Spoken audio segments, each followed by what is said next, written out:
Good evening, everyone, and very welcome to our annual live release webcast. We're super excited to have you all with us tonight as we're presenting our latest release, Capture 2019. But before we dive into all the features and enhancements of Capture 2019, there's something more we'd like to show you as well, and we've made a short movie clip about it. Engage!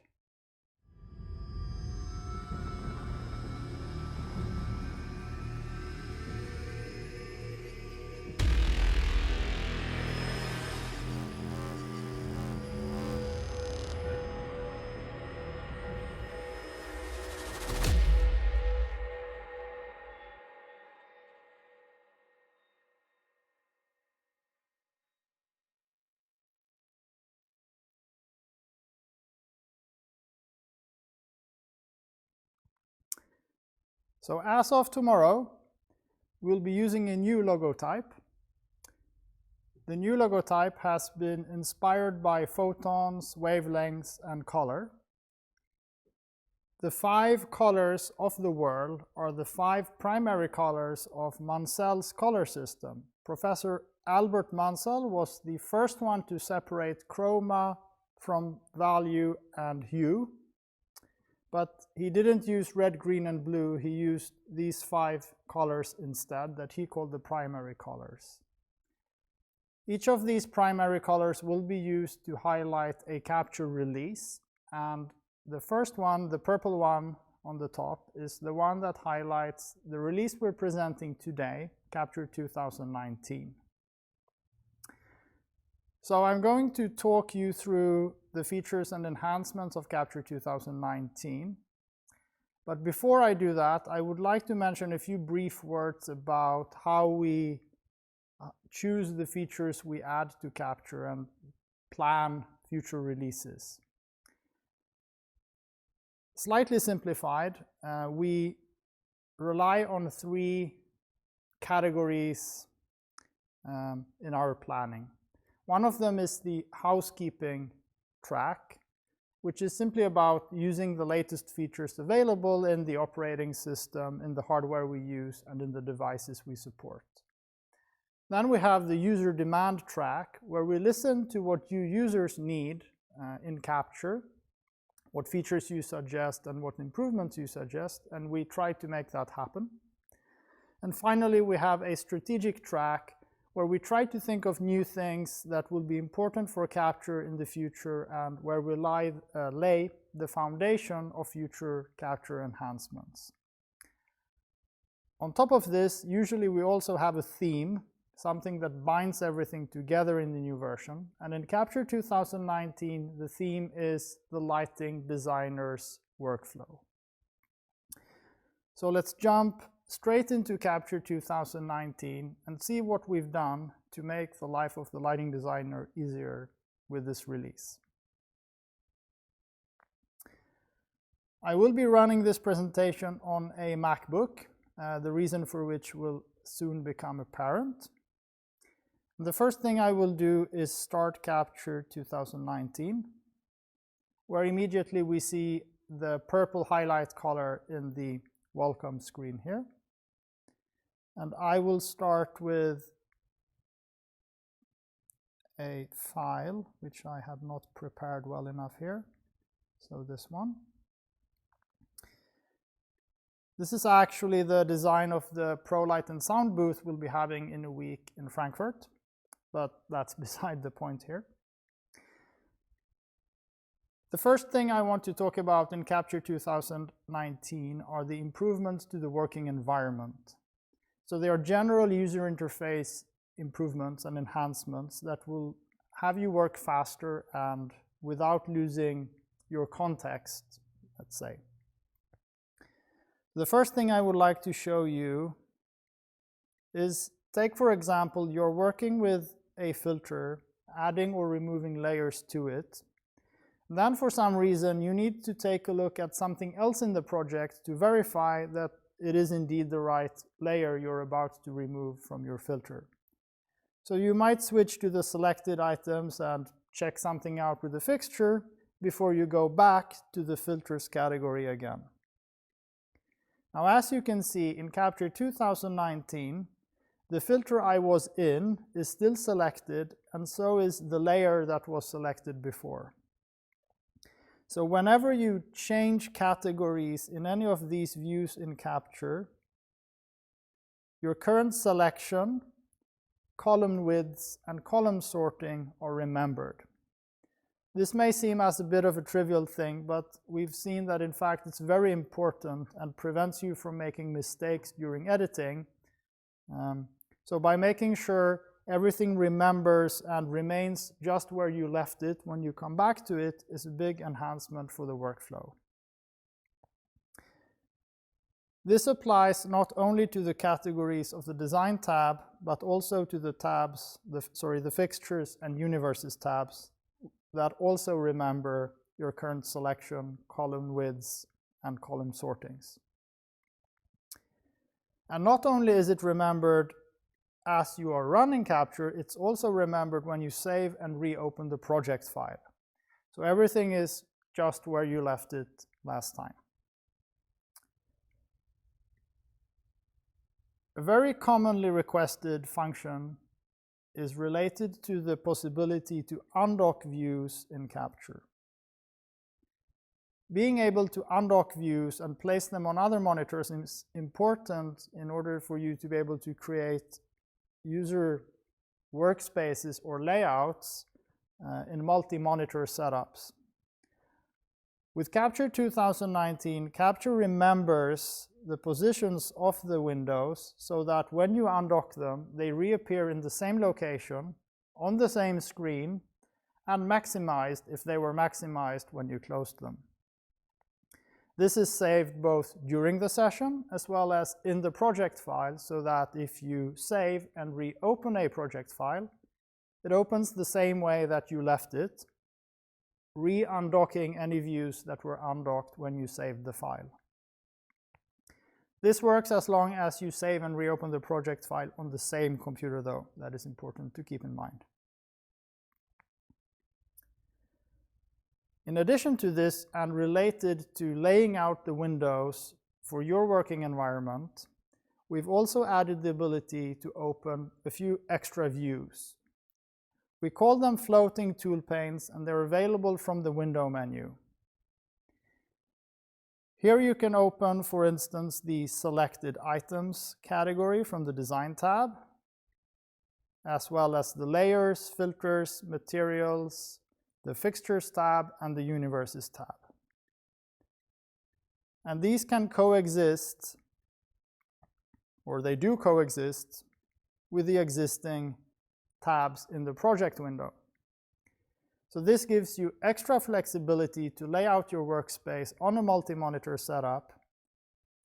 And just as with the views I showed you before, Capture will also remember the current selection, column widths, and column sorting of the floating tool panes. And of course their position as you close and reopen them. Finally, for those of you working on large screens, that is ultra-wide or 4K screens, we have added an extra main window layout, or arrangement as we call it, that we call wide. This one doesn't work very well on my setup here, but if you have an ultra-wide or a 4K monitor, this setup works really well.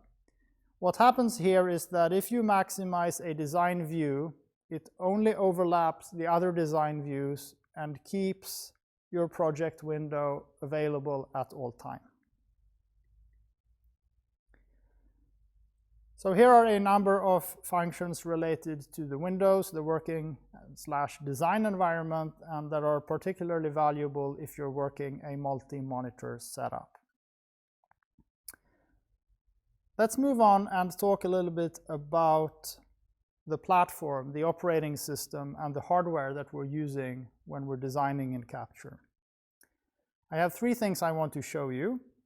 The first one is a new feature in macOS 10.14 Mojave, which is called Dark Mode. Dark Mode is enabled in the system preferences and affects all applications.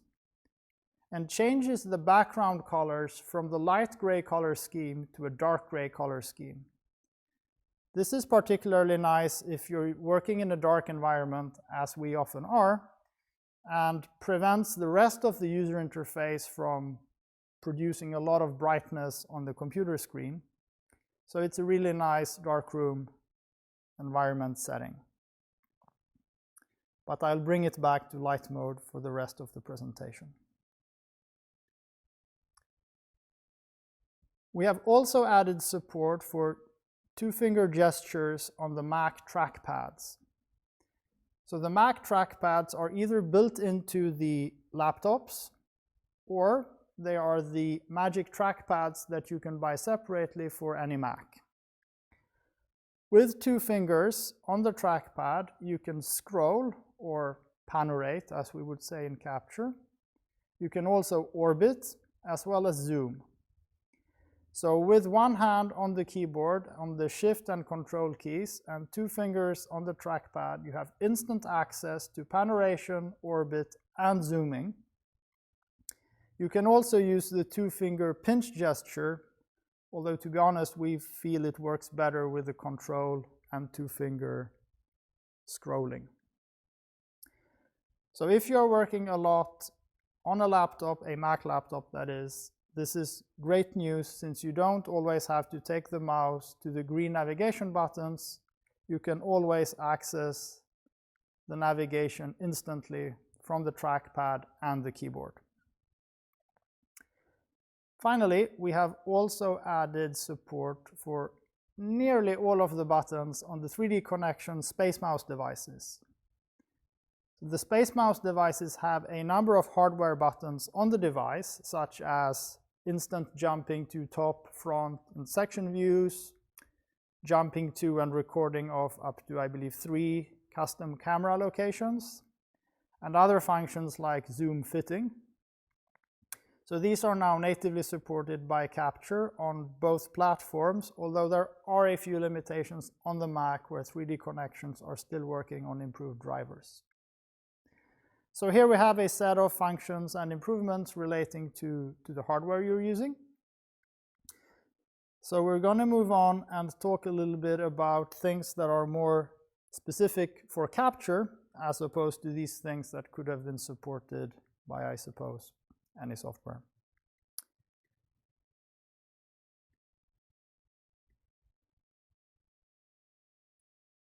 So we're going to start with taking a look at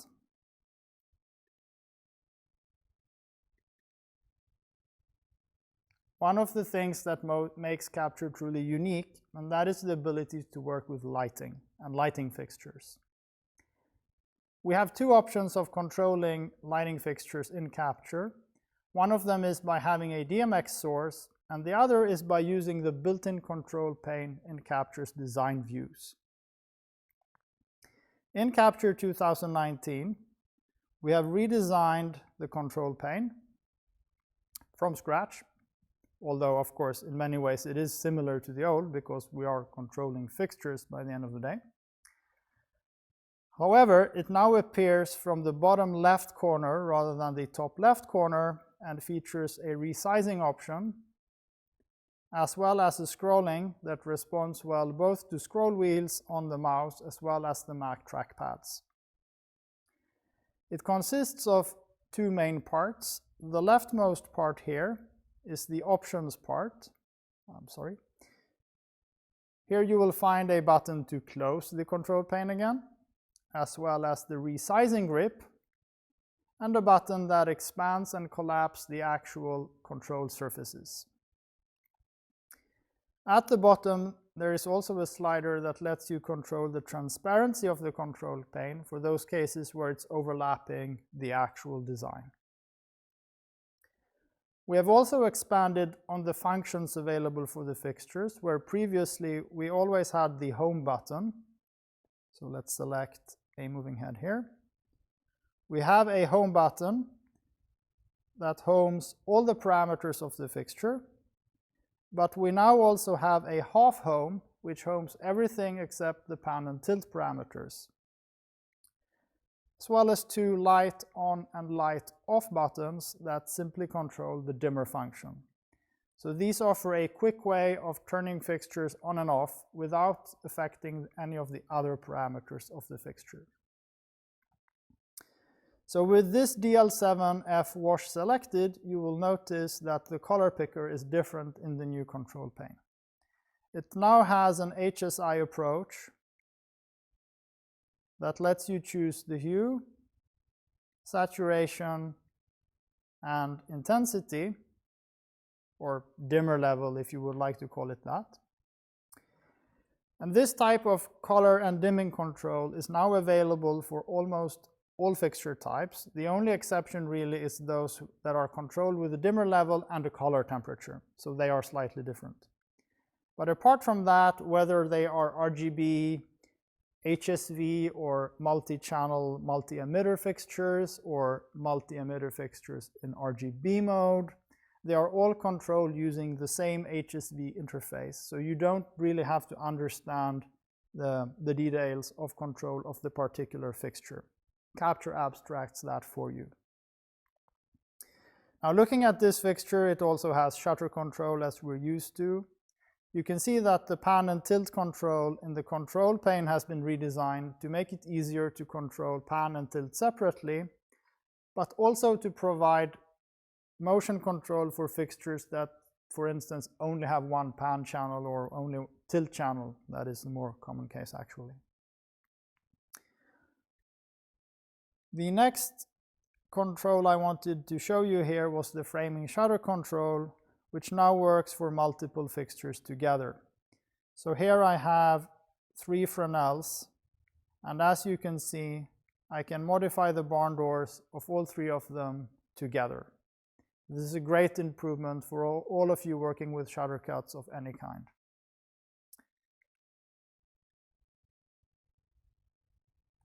So those are the main improvements of the control pane.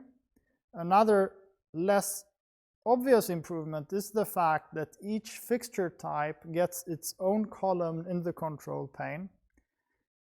This is in fact very important because it allows us to separate how a dimmer or color picker works between different fixture types. That was one of the reasons we needed to redesign the entire control pane, in fact. Another nice benefit with the new control pane is that it scales properly on high DPI monitors. The previous one was very tiny and difficult to read on a 4K monitor, for instance. But this one scales properly with the system settings, just as you would expect.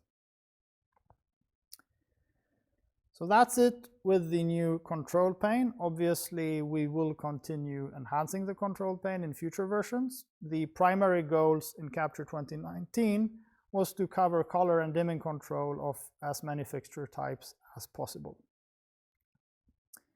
Next, I would like to show you more design-related functionality. At the core of designing in Capture is dragging and dropping objects from the library into the design.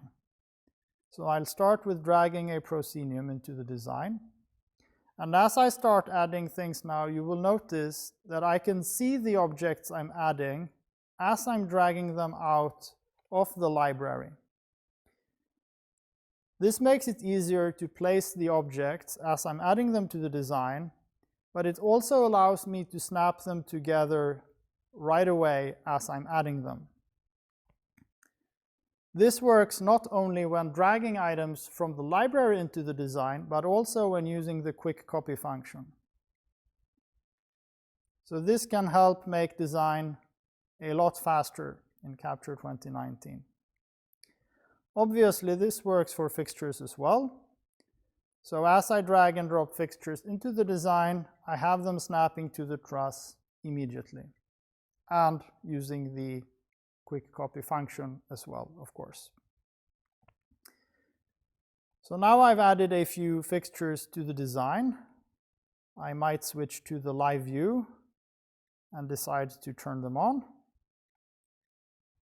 And as I'm sure most of our users know, we use the right mouse button to click anywhere on the stage to focus the fixtures. This hasn't changed, but what has changed is that we've added an additional way of focusing fixtures. The main reason for this is that many of our users did not find the right click to focus, as it was in fact, well, there was no sign that this type of functionality was there.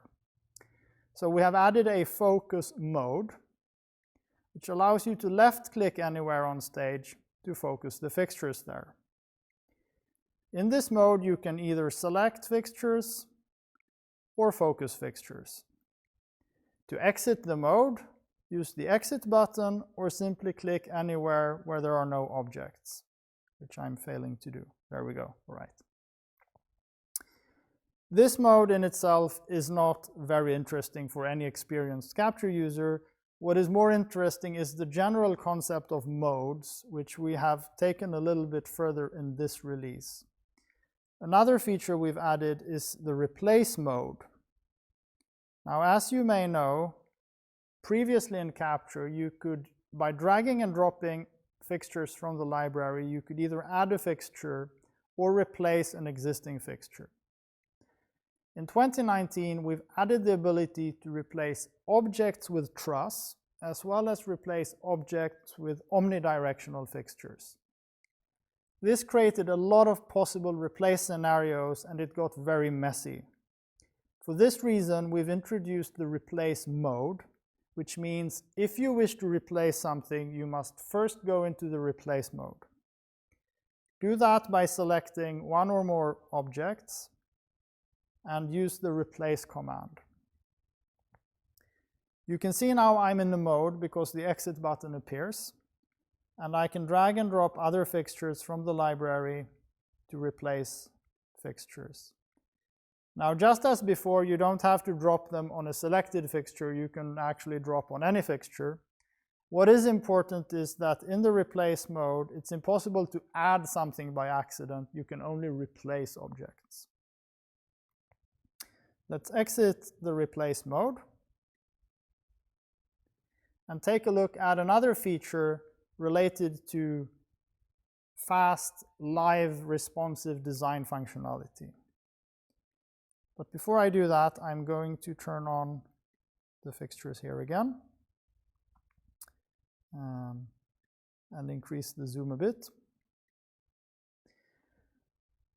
What I want to show you next is how we change settings like exposure, adjustment, or smoke levels. Smoke levels are changed by going to the selected items when you have a smoke box selected and editing the density property. The density property used to be a text field where you could enter a number. With Capture 2019, we have replaced this type of properties with slider editing. This is obviously a lot faster, and if you're looking for that specific look, you are much more likely to take your time with a slider to find just the level you want than by typing numbers. This type of editing applies to, apart from the smoke density, settings like the exposure adjustment, which is now also a slider, the bloom effect, hue clamp, and all other of this type of live visualization settings. Another type of settings editor related to this could be the materials color picker. So let's create a new material for the stairs I have in my design. Let's apply it to the stairs. Let's zoom in a little bit and head to the color picker of the material. As you can almost see, because I'm standing in the way here, let me just move the window here a bit. There we go. As you can see, we have a new color picker that works in real time. So you can see the color of the stairs changing as I'm editing the slider values here. I'm terrible at multitasking. So in the first mode here, we're in RGB mode, which is sort of what we're used to, but we've also added a couple of other modes in this color picker. One is the CIE lab mode, which if you're using a color scanner like the NCS color pin that we spoke about in another webcast, you can scan physical colors and get LAB values. The benefit of LAB values is that you can enter more saturated colors than you could with RGB. So let's take an example. Let's create the most saturated green we can with RGB by putting 0 to 55, 0. In the lab color space though, as you can see by the sliders, this is not the most extreme green we can mix in LAB. And that's because sRGB limits us in terms of saturation of all of the red, green, and blues. So with LAB input, you can model more accurate colors. You can scan physical colors and get perfect color accuracy in the visualization. Finally, in the third mode, we have added a number of color catalogs. So if you have an NCS color, a RAL color, or a Pantone color, these colors are now available for you to pick and apply instantly to your materials. And of course, you can use them as a base and then fine-tune them in any of the other modes of the color picker as well.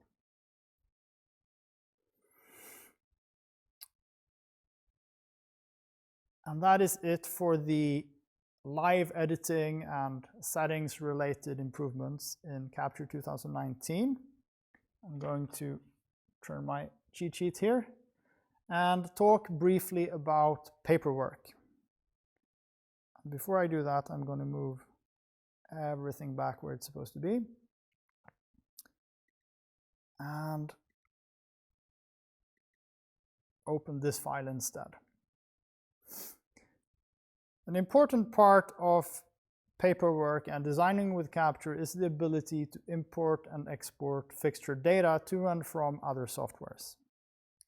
We do this in the menu using import fixture data and export fixture data. We've added a few features to Capture 2019 that are relevant for this workflow. And one of them is the new fixture property called purpose. So here we have the new purpose property. It doesn't serve a predefined purpose, pun intentional, in Capture. However, it is very good to have as you're importing and exporting data to and from other softwares. The purpose property is also available in the Fixtures tab as a column. And of course, you can filter by it in the Fixtures tab as well. In addition to this, we've also added an external identifier. This is important when you want Capture to link well with other softwares like Lightright, for instance, where by agreeing on an external identifiers, you can be sure that the softwares are talking about the same fixture as they are exchanging data. So the purpose and external identifier columns are part of the CSV import and export and allow you to synchronize with other design softwares better. We have also added improvements to importing XYZ coordinates, and more specifically handling of feet and inches in CSV files. Where there were a few issues in previous Capture versions, we've managed to resolve all of them. And importing CSV coordinates in imperial units should now be perfectly safe and reliable. Finally, we've also added the ability to import and export omnidirectional fixture data. So if you have omnidirectional bulbs, or if you're using one of those, let's say, spherical fixtures that emit light, you can import and export data about these as well in Capture 2019. Now let's take a look at some paperwork-related improvements. And I have a few examples in the design I have here that I want to show you right away. The first thing is, if you look at the optics information of these par cans, you can see they say CP60, CP62, and EXG. This is a result of the cleanup of optics naming in the library that produces cleaner paperwork with better instructions for which optics you want in which fixtures.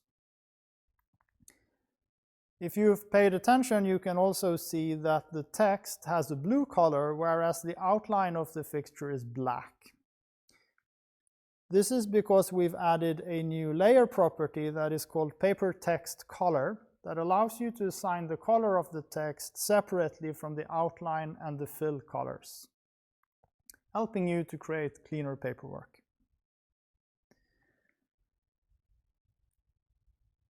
Now here we have a rigging point, and rigging points are special in Capture in the sense that they are not just plain symbols.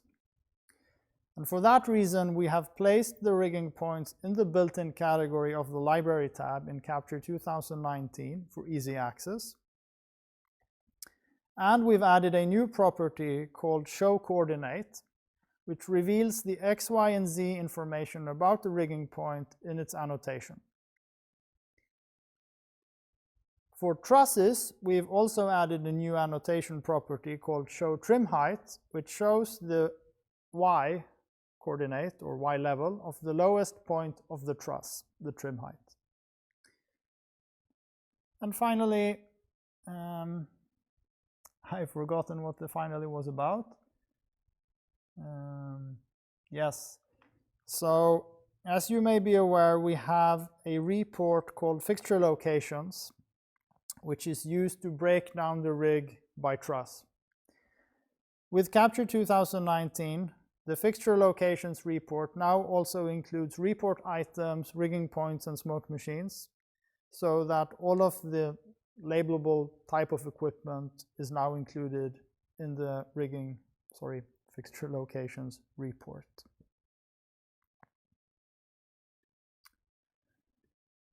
Now let's move on and talk a little bit about visualization. As you are probably aware, we changed our render engine in a major way during Capture 2018, as we moved away from OpenGL to DirectX and Metal. With this came a promise to make some performance enhancements, which has been the most important part of our rendering engine work in Capture 2019. Because this is a little bit difficult to show you performance enhancements, I'm going to open the same project file in Capture 2018 and in Capture 2019. Now here is a design, and I'm going to use the zoom function. So this is a snapshot playback of a design running on my MacBook 13-inch without a discrete video card. So this is a plain Intel video card. And as you can see here, the frame rate dips down to 5 or even 3 frames per second, and my computer is very sluggish in Capture 2018. Now let's shift to Capture 2019.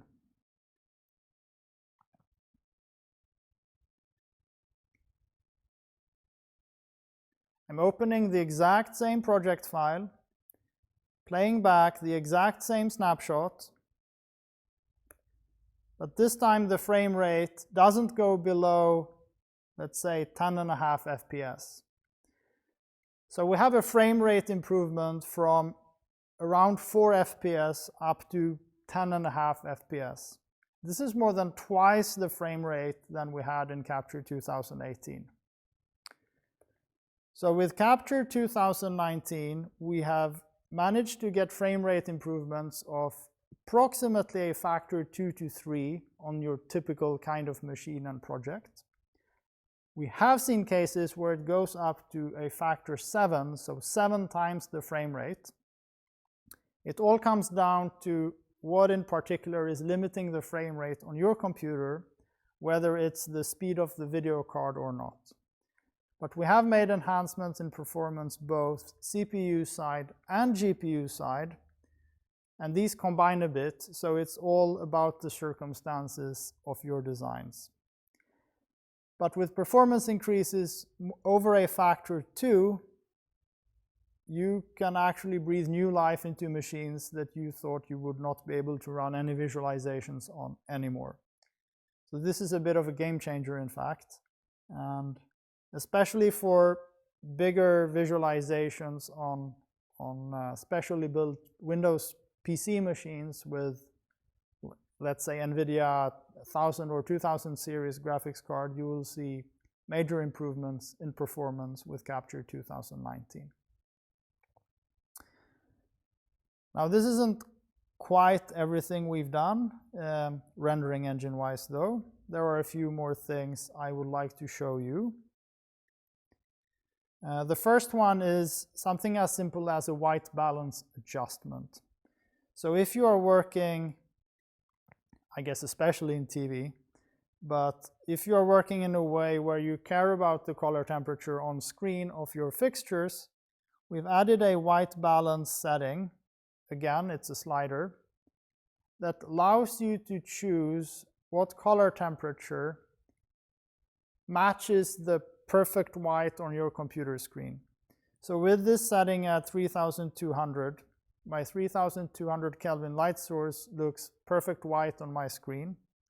Whereas if I take it up to, I think 6.5K or even 8K, the rightmost light source in this setup looks white on my computer screen. The default setting is 6500, which is the native color temperature of the computer screen. So in this default setting, if you have the light source next to you, it will look identical to what you see on the screen. We have also added the way filters behave with respect to lighting. So it used to be in Capture that taking layers out would only remove the objects, but the lighting would stay. Now, there were a few historic reasons for this, but with the new rendering engine, we were able to lift these limitations so that now, as you take a layer out, both the lighting and the objects go away, as you would expect. The only limitation is that you cannot have two live views with different filters applied and visible at the same time, because Capture can only handle one such real environment at a time. Of course, you can still have other filters in non-live views just as usual. We have also improved the visualization of incandescent lighting. We have actually measured the correct color temperature and intensity curves of incandescent light sources. So with any traditional lighting or crowd blinders that are incandescent, you will get the correct color temperature skew as you dim the fixtures, as well as the same lousy intensity curves that you would get in reality. And finally, we have also improved strobing simulation and visualization of strobe fixtures that have speed separate from strobe on and off control. That is, they are on different DMX channels, which was something we did not support before. So having said that, I hope that you will enjoy the new functions and enhancements in Capture 2019. We are very curious to see and hear from you about the performance improvements you may experience in Capture 2019. And I want to thank you for watching. Now I'm going to cover a few practical things, and then I'm going to see if maybe you had any questions that I can answer here as well. So in terms of practicalities, Capture 2019 will be available for download and purchase tomorrow. Any customers who purchased a new license or an upgrade to Capture 2019 during our grace period will be emailed an updated license key file this week. If you haven't heard back from us this week, then please do reach out to us in case it got lost in a spam filter or anything like that. The grace period started the 25th of February, so everyone who made the purchase at or after the 25th will receive the complimentary upgrade. Unfortunately, we will not be accommodating to anyone who purchased before the 25th, and the reason for that is that we have set a date and want to treat all customers equally. The student edition of Capture 2019 will also be available for download tomorrow, so there's the same release date for the regular as well as the student editions. And finally, a brief note on the system requirements. In Capture 2019, the OpenGL-based legacy rendering engine is no longer available, which means that on Windows you need to have DirectX 11, and on Mac OS you need to have Metal. And in order to have Metal, you also need to have Mac OS 10.13. You can read more about these requirements on our website and in blog posts that we made previously. And if you have any questions about them, then please feel free to email us. Or if you have any other detailed Capture 2019 questions in general as well. Of course, we will probably be doing a Capture 2019 special webcast where we might go deeper into one or few of the features in this release. We will also be available at the trade show in Frankfurt in a week from now during Pro Light and Sound, where we would love to show you the new features and speak with you as well. So now I'm going to take a look at whether maybe we have any questions that we can answer, and it does appear so. Excuse me. John Rosley is asking whether there are any changes to the interface with Magic Q.